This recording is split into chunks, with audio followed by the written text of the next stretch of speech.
Hello everybody, welcome to Life on Turkey Lane. Well, if you remember from a few days back, I harvested the chocolate mint that we had out in the front yard and dehydrated it so I could use it for some hot tea. And that's what I'm doing tonight. And I'm going to show you 3 different ways that you can use this to make hot tea.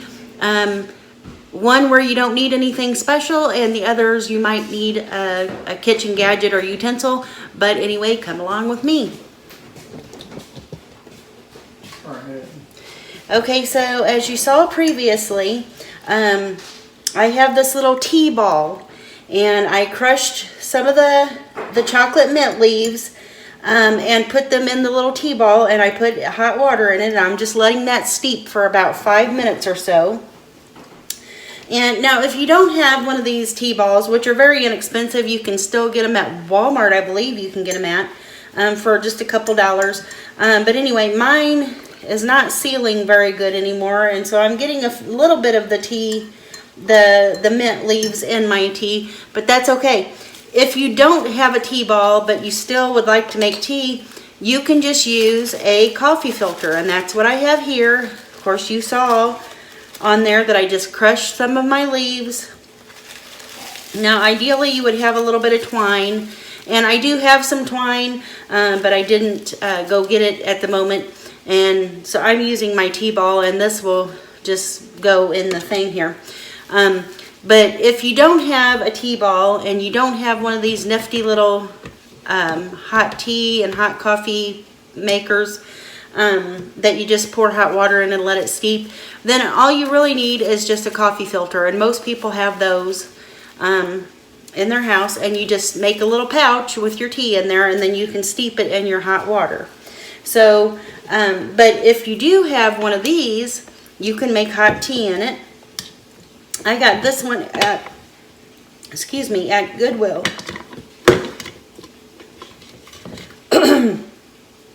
At Goodwill. And what it is you're just going to put your tea. Now I'm going to go ahead and use what I've got in here. And I'm just going to pour it in there, and I'm going to add a few more of my leaves to that. Now, I like to go ahead and kind of crush mine up just a little bit. And you don't need a lot. You need maybe a tablespoon or 2. Now, this is going to have more than 1 cup in it, so I put just a little bit more. But, so you're just going to put that in there, and then you're going to put your hot water in.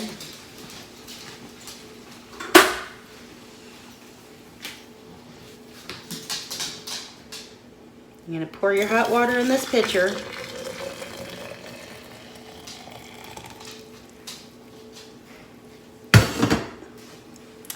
And now see, this little thing here kind of pushes all that down. So right now I'm just going to push it to the top of that and let it steep for a little while. And then when it's done steeping, what I will do is push this knob down, and it will hold all the leaves down but let the tea water come up. So that way it kind of strains all the, instead of having to use a filter like this or having troubles with the ball like this that is letting some of my tea leaves out, this will strain the tea. And so I will be back in a few minutes when this is ready to drink, and we'll see how it tastes. Okay guys, so it's been just a little bit, and I've got my teas down here, and I just want to reiterate that if you do not have any special tools like this little tea ball or one of these special little coffee tea maker things, you can use a coffee filter, and that'll work just fine in your cup of tea. And but you can get the little tea ball for, like I said, a couple dollars. I believe Walmart still sells them. Farm and home stores sell them. And this little coffee tea maker, I got mine at Goodwill, and I see them there quite often. But I do believe Walmart sells them for relatively inexpensive, maybe $10, $15. I'm not sure exactly how much they are there. I paid just a couple dollars for mine at Goodwill. So you might keep your eye out at your Goodwill for something like that. But anyway, so I'm going to go ahead and now to this one, I'm going to go ahead and take my tea ball out, And now I can only drink so much tea. So I've made quite a lot, but I'm going to go ahead and sweeten this one with a little bit of just raw sugar.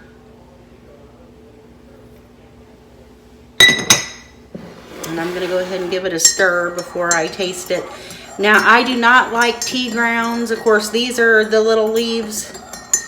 Like I said, my tea ball doesn't close kind of all the way anymore. It's got a little bit of a gap because my son used to play with it and do things with it that wasn't for making tea.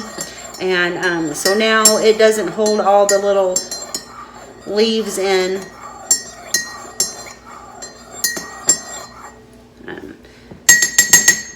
And so I'm going to go ahead and taste that for you here in a little bit. But I want to show you how this works. If you've never used one, you saw that I took this little gadget thing out of the glass. I took the lid out, the topper out, and I put my leaves in there in the hot water, and then I put this back on there. And what it does is after it's steeped, you just push this down, and it will push the leaves and the tea grounds down and let the tea come up in there. So when you pour it out of the spout, and let me get another cup and I can show you that. I'm just going to pour a little bit because I won't be able to drink all this tea right now, but and it will come out of the spout here. And as you can see in my cup, there's no tea leaves, no grounds, no nothing. And you can use regular tea in there too. If you have like say you have some black tea leaves or you have green tea leaves, any kind of tea you make from herbs that you've harvested, anything like that, and it will leave you tea without the grounds. So now I'm going to go ahead, and since I've put a little bit of sugar in here, and as you can see, this one's a little bit darker. It's steeped a little bit longer. But I'm going to take a taste and let you know how I can smell the chocolate mint. It smells super good. And sorry, my hair is a mess. It's in the evening time. The sun's going to be going down here pretty soon. It's been a rainy, overcast day out anyway, and which is okay because I was at work all day. But anyway, so now I'm feeling kind of in the mood for a warm tea, and I'm going to sit in the chair and kind of just put my little blanket over me and relax for a little bit. So, but let me taste this tea.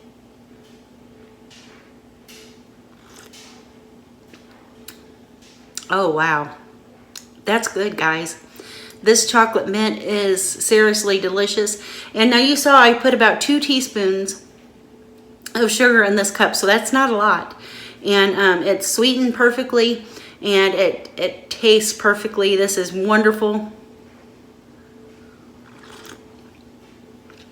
And I am going to thoroughly enjoy that. So I know this has been a short little video, but I hope you enjoyed it. I did want to show you, since I harvested the chocolate mint last week, I did want to show you how it would be used. The majority of it will be used.